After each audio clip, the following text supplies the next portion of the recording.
In 1948, radio stations across America started getting phone calls. Listeners wanted to know what instrument they were hearing because whatever it was, it didn't exist. It sounded like a guitar, but it moved way too fast. Notes ringing in registers no guitar could ever reach. 8 parts, weaving around each other, perfectly in time, played by one man. Some people thought it was a studio trick. Some thought it was a brand new invention. A few thought the record was simply wrong, a mistake, a pressing error. But it wasn't a mistake. It was a man in a garage in Hollywood who had figured out how to be 8 people at once. And the strangest part of the story is that the machine he used to do it was a gift from Bing Crosby. This is the Sideman Show. I'm Bear Clair, and tonight we're going back to the moment recorded music split in half, before and after.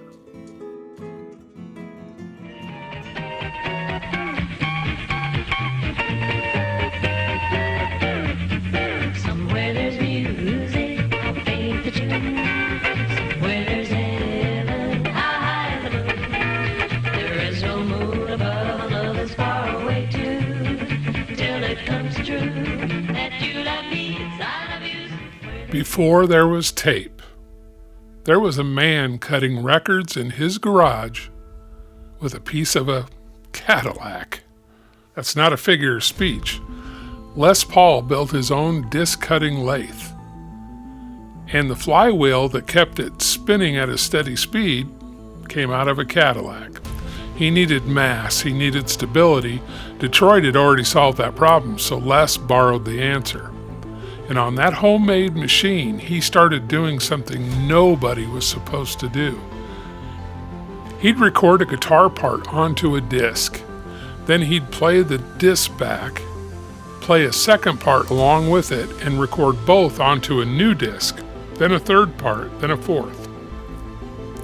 He called it sound on sound. Every layer added noise. Every layer baked the last one in permanently. One wrong note on a part, and the whole thing was garbage, had to start over. No undo buttons, no save file, just raw nerve. Les Paul wasn't recording performances, he was building them brick by brick, layer by layer, alone in a garage, inventing a job that wouldn't have a name for another 20 years. He was producing.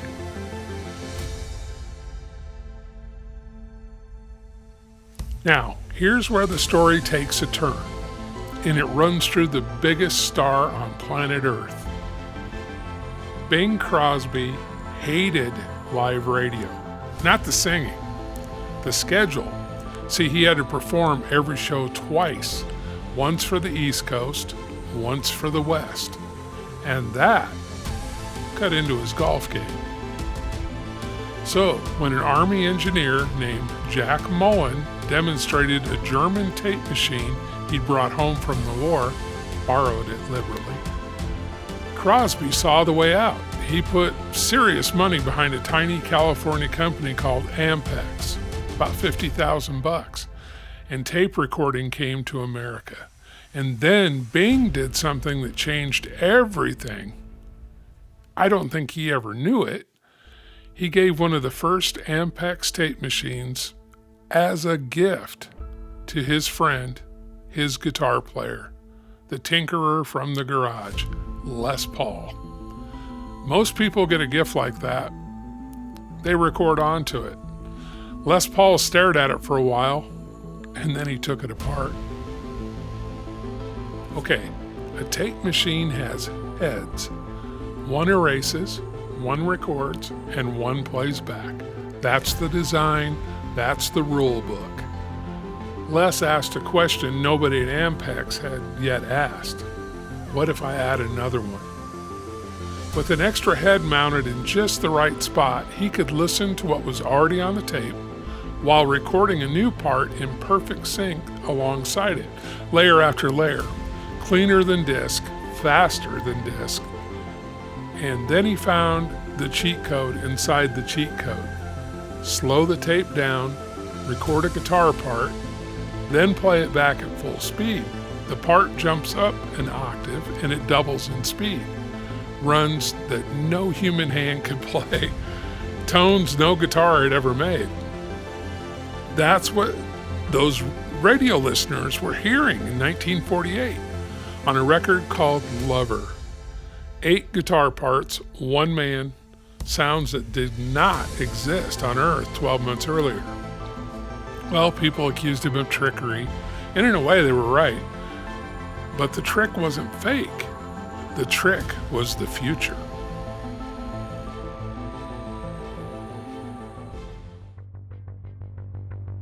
And right here, at the exact moment Les Paul breaks recorded music wide open, the story almost ends. January 1948, Oklahoma, an ice storm. A car accident so bad it shattered his right arm and elbow. The doctors told him the truth. They could save the arm, but it would never move again.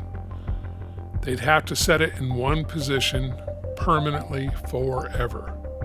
So they asked him, "What position do you want?"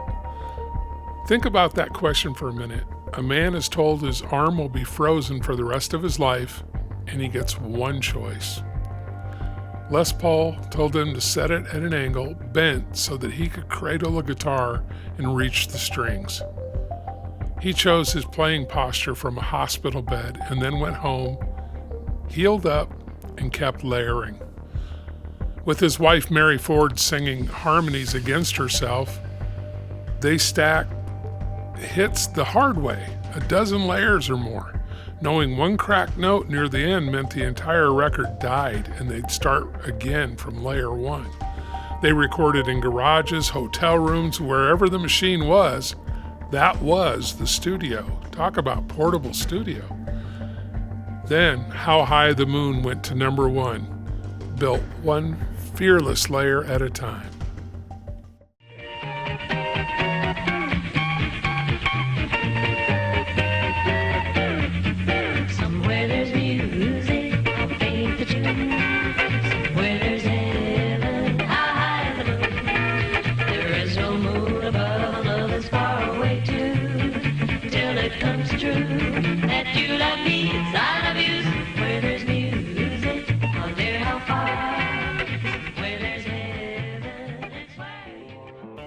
Now, while all this was happening in Hollywood, I want you to look about 1,800 miles east to Nashville, Tennessee, because there's a young guitar player down there listening to those Les Paul records very, very carefully.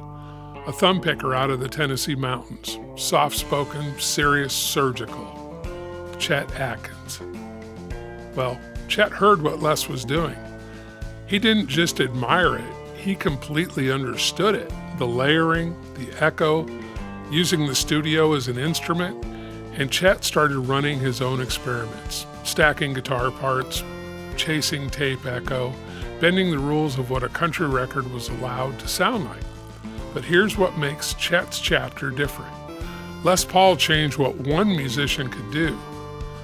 Chet Atkins changed what an entire city would go on to do. Because RCA didn't just keep Chet as a guitar player, they handed him the keys. Chet became the man behind the glass, running RCA's Nashville operation, building Studio B into one of the most famous recording rooms in the history of American music. And Chet brought that Les Paul mindset with him. Layered strings, layered voices, echo chambers, records built in pieces, assembled like watchmaking. They started calling it the Nashville Sound, and it sold millions and millions of records. Elvis recorded in Chet's world, the Everly Brothers, Jim Reeves, Patsy Cline. Country music went from a regional business to a global industry, and a huge part of that transformation ran straight through a quiet man who'd been studying a garage tinkerer's homework. And the two of them, Les and Chet, weren't rivals. They were very good friends, mutual admirers for decades, and in 1976, they finally sat down together and cut an album. Just two old masters trading licks. They called it Chester and Lester. It won a Grammy. 2 men, 2 paths, 1 idea. That a recording doesn't have to be a photograph of a moment. It can be a painting. So, next time you open a session and you see those tracks stacked up on your screen, 100 of them, 200 waiting for you, remember that every single one of those tracks traces back to a man with a rebuilt arm, a gifted tape machine, and one question nobody else thought to ask: what if I add another head? And remember, the quiet man in Nashville who took that idea and built an empire on it. I'll tell you something personal before I go. Hanging on my wall right here in the studio is a letter Chet Atkins wrote to me back in 1993. I read it when I need to. And the last line of that letter is the best piece of advice I've ever gotten in this business.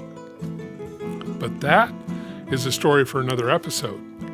I'm Bear Clair, and this has been the Sideman Show. If you like us, subscribe. If you make music, I've got something for you, a free LUFS cheat sheet, LUFS. The exact loudness targets I use after 45 years in this business, so your masters hit the streaming the way they're supposed to. The link's in the description. It will cost you nothing. It's free. Go to bearclair.com/LUFS, and it's yours. Stack your layers, choose your angle, and I'll see you next time.